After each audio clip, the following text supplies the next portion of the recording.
Salut à tous, le journal du foot de ce mardi 31 août. Les infos et rumeurs du mercato, le dernier coup de poker du Real Madrid peut-être pour Kylian Mbappé. Sauf énorme rebondissement, l'attaquant parisien évoluera bien sous les couleurs du PSG cette saison. Le Real a stoppé lundi soir les discussions pour le transfert du champion du monde devant l'inflexibilité des Parisiens, visiblement très gourmands. S'agit-il d'un ultime coup de bluff pour mettre la pression sur le PSG à un an de la fin du contrat du joueur? Difficile d'être affirmatif à quelques heures de la fin du mercato, mais la dernière offre du Real de 180 millions d'euros, bonus compris, ne satisfait pas la direction parisienne. Si rien ne bouge avant mardi minuit, le PSG va revenir à la charge pour prolonger le contrat de Mbappé et éviter à tout prix un départ libre en 2022. Selon RMC Sport, le joueur serait déçu de ne pas rejoindre le club de ses rêves, mais prendrait cette nouvelle avec philosophie. Son bon début de saison prouve d'ailleurs qu'il est parfaitement impliqué dans le projet malgré les rumeurs. Pour oublier Mbappé, les merengues mettent la main sur Eduardo Camavinga. Le milieu de terrain rennais, sous contrat jusqu'en 2022, file dans la capitale espagnole contre un chèque qui sera compris entre 40 et 45 millions d'euros selon les divers bonus. Le PSG a sondé également le joueur, mais le club parisien a déjà réalisé un gros mercato, contrairement au Real qui pouvait se permettre une petite rallonge pour enrôler Camavinga. Cristiano Ronaldo a-t-il proposé ses services au Barça selon des informations de Radio Catalunya reprises par Sport? L'international portugais qui voulait absolument quitter la Juve a sondé le club catalan par le biais de son agent cet été. Un éventuel transfert aurait fait beaucoup de bruit, forcément, au vu de la rivalité entre le Real et le Barça. Les dirigeants barcelonais auraient immédiatement écarté cette hypothèse. Impossible, en effet, de payer le salaire exigé par CR7. Le quintuple Ballon d'Or a finalement choisi Manchester United. Le joueur a passé sa visite médicale à Lisbonne. Le Portugais attend son visa afin de se rendre en Angleterre pour signer son contrat. La Juventus a dévoilé les conditions du transfert. Ce sera bien une opération à 15 millions d'euros, payable en 5 ans, avec des bonus pouvant atteindre 8 millions au maximum. Retour au bercail pour Moise Kean, l'international italien prêté au PSG la saison dernière revient à la Juve. Everton a accepté un prêt de 2 saisons avec option d'achat obligatoire de 17 millions d'euros. Très timide lors de ce mercato, le Bayern a finalement réussi un joli coup avec la signature du milieu autrichien Marcel Sabitzer. Le joueur de 27 ans s'est engagé jusqu'en 2025 et retrouvera son ancien entraîneur à Leipzig, Julian Nagelsmann.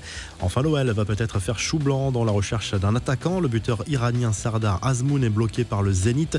Libéré par Arsenal, le Brésilien Willian a lui préféré donner son accord à son club formateur, les Corinthians. Gaëtan Laborde ne viendra pas non plus. Les infos en bref avec ce rapport de la FIFA sur les clubs les plus dépensiers des 10 dernières années. Sans surprise, on retrouve Manchester City tout en haut de ce classement. L'instance du football mondial n'a pas dévoilé les montants exacts, mais on dépasse le milliard d'euros. Chelsea et le FC Barcelone complètent le podium. Premier club français, le PSG est 4e.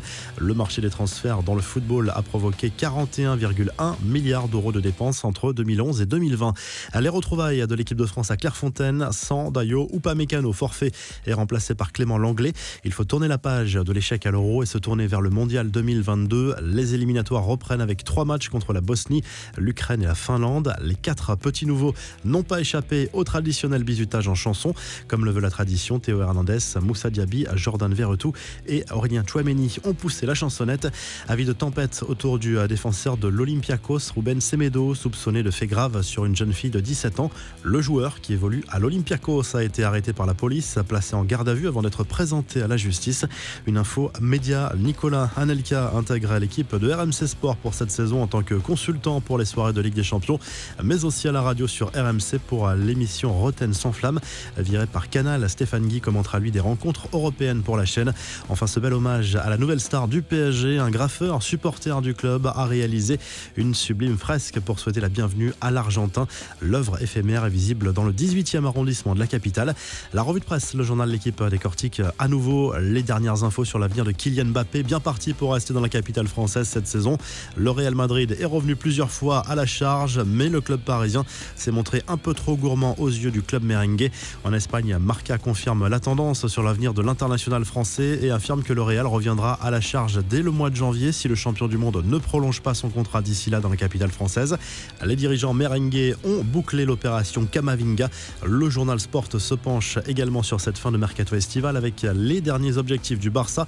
Le club Blaugrana veut vendre encore 1 ou 2 joueurs pour alléger sa masse salariale. Un buteur est toujours espéré par Ronald Koeman. Enfin, en Italie, le Corriere dello Sport évoque les retrouvailles de la squadra Azzurra après la victoire à l'Euro cet été pour préparer la suite des éliminatoires du Mondial 2022. On parle aussi de la fin du mercato. Calcio. Bakayoko revient à l'AC Milan. Pjanic est toujours dans le viseur de plusieurs clubs italiens. Très belle journée et à très vite pour un nouveau journal du foot.